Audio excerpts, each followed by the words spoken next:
बहुत समय पहले हरी भरी पहाड़ियों और चांदी जैसी धाराओं से घिरे एक छोटे से गांव में तरिन नाम का एक गरीब लड़का रहता था। तारिन लगभग 10 साल का था। उसकी भूरी आंखें चमकदार थीं और उसके बाल पंछी के घोंसले की तरह बिखरे हुए थे। वह अपनी दादी नानी के साथ गांव के किनारे एक छोटे मिट्टी और तिनके के बने झोपड़ी में रहता था। उनका जीवन आसान नहीं था।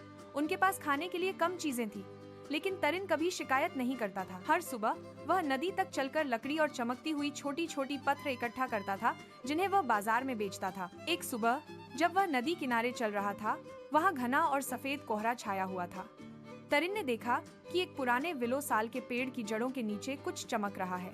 वह झुका, मिट्टी हटी और हैरान रह गया। यह एक चिराग था, छोटा, कांस्य का और चांद, तारे और लहरों की अजीब नक्काशियों से ढका हुआ। यह बहुत पुराना लग रहा था, लेकिन हल्का सा चमक रहा था, जैसे उसके अंदर खुद का छोटा सा प्रकाश बंद हो। तुम यहाँ क्या कर रहे हो छोटे चिराग? तारिन ने फुसफुसाते हुए कहा।